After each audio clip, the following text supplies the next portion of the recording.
Shriom. Friends, आज हम बात करेंगे बरसात के मौसम में हमें कुछ जनरल रूल्स फॉलो करने हैं ताकि हम इस सीजन में हेल्दी रह सकें। तो लेकिन पहले थोड़ा सा हमें समझना होगा कि इस सीजन में होता क्या है। इस सीजन में हमारी जो वात है, वायु है शरीर की, वो बढ़ जाती है। अब जब वायु बढ़ जाती है तो हमारे शरीर में वात रोग होने के चांसेस भी बढ़ जाते हैं, पेन्स हैं, नर्व्स की प्रॉब्लम है, इस तरह की चीजें होने के चांसेस बढ़ जाते हैं। सेकेंडली, इसमें क्योंकि हमारी जो पचन शक्ति है, पाचन क्रिया है, वो थोड़ी सी कम हो जाती है, धीरे हो जाती है। तो उससे क्या होता है, हमारी जो हमें भूख नहीं लगती और डाइजेस्टिव सिस्टम के जो डिजीजेस हैं वो भी ज़्यादा होने के चांसेस इसमें रहते हैं। तो अब इसमें हमें जनरल रूल्स क्या फॉलो करने हैं ताकि हम बीमारियों से बचे रहें। सबसे पहले कि जब भी आपको भूख लगे आप तभी खाना खाएं। बिना भूख लगे खाना नहीं खाना है। अब भूख लग गई है, हमें इसका कैसे पता चलेगा? जब हमारा शरीर हल्कापन में होगा, हमारा पेट साफ हो चुका होगा और हमें बिल्कुल लाइट फील हो रहा होगा और अंदर से हमें भूख लग रही है, तभी हमें खाना खाना है। सेकेंडली, इस ऋतु में हमें अनाज कैसा खाना है।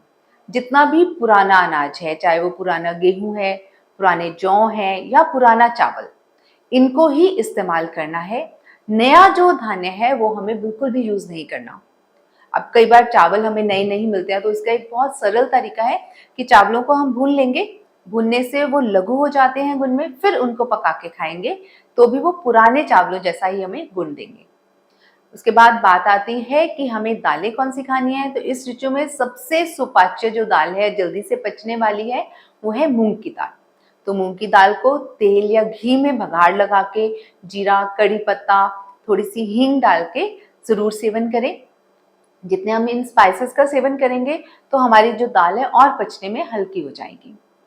उसके पश्चात बारी आती है कि सब्जियां हमें इस ऋतु में कौन सी खानी है। इस ऋतु में हमें सब्जियां खानी है जैसे घिया है, तुरई है, लौकी है, करेला है, भिंडी है। जो लंबी सब्जियां हैं उनका सेवन हमें करना है। लेकिन इस ऋतु में हमें कौन सी सब्जियां बिल्कुल भी नहीं खानी है? हरी पत्तेदार सब्जियों का सेवन बिल्कुल नहीं करना, क्योंकि वो पचने में थोड़ी सी हैवी होती हैं, डाइजेस्टिव सिस्टम के ऊपर ज्यादा भार डालती हैं, जिसके कारण हमारी डाइजेशन वीक होने के कारण प्रॉब्लम्स आ सकती हैं। लेकिन अगर फिर भी हमें हरी पत्तेदार सब्जियों का सेवन करना है तो उसको कैसे करना है? उसको गर्म पानी में उबाल के, निकाल के, उसको घी में थोड़ा सा भून के और फिर उसको सब्जी बना के उसका हमें सेवन करना है। इसके पश्चात जैसे मैंने बताया कि वात बढ़ जाती है, बॉडी ड्राई हो जाती है अंदर से भी, तो हमें स्निग्ध चीजों का सेवन इसमें करना है। जैसे कि घी है, तेल है, इनका सेवन बहुत अच्छे से कीजिए। इवन कि जो देसी गाय का घी है उसका 1 चम्मच सुबह और 1 चम्मच शाम को ऐसे ही लेने से भी बहुत लाभ आता है, क्योंकि उससे हमारे जो पेन्स हैं वो कम हो जाती हैं, वात दोष कम हो जाता है और बॉडी के अंदर ड्राइनेस भी खत्म हो जाती है। इसके पश्चात हम इस ऋतु में दही का सेवन भी कर सकते हैं, लेकिन डेली नहीं, एक दिन छोड़ के हम दही का सेवन कर सकते हैं, क्योंकि दही टच करने में या टेस्ट करने में ठंडा है, लेकिन उसका जो विपाक है, जब पकता है, जब डाइजेस्ट होता है, तो वो शीतवीर्य नहीं, वो उष्णवीर्य होता है। तो उसका सेवन भी हम इस ऋतु में कर सकते हैं। नेक्स्ट रूल जो बहुत ही इंपॉर्टेंट रूल है वो है उपवास। जी हाँ, हमें इस ऋतु में उपवास यानी व्रत जरूर करने चाहिए। आप देखेंगे भी जैनिज्म में, जैनियों में जो पर्युषण पर्व आता है, जो मुख्य व्रतों का त्योहार है, वो इसी सीजन में आता है, चतुर्मास में।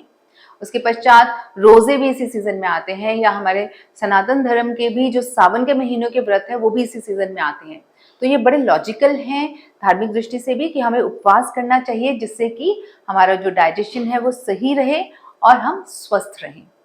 तो फ्रेंड्स, इन रूल्स को, बहुत सिंपल से रूल्स हैं। पानी हमें गर्म करके पीना है और हमें स्पाइसेस का सेवन अच्छे से करना है, सोया का, हींग का, जीरे का, पंचकोल जैसे कि चव्य, चित्रक, पिपली, पिपलामूल और काली मिर्च, इनका सेवन अच्छे से करना है। तो हमें वर्षा ऋतु में कोई भी रोग जल्दी से छू नहीं पाएगा। मतलब कि हमें अपनी इम्यूनिटी को बूस्ट अप करना है, और खास करके बूढ़े हैं, जो बच्चे हैं, या जिनको कोई ऐसी इम्यूनिटी के रिलेटेड प्रॉब्लम है, उनको तो इन रूल्स को फॉलो जरूर करना चाहिए। ऐसे ही और जानकारी पाने के लिए मेरे चैनल को सब्सक्राइब करें, लाइक और कमेंट जरूर करें।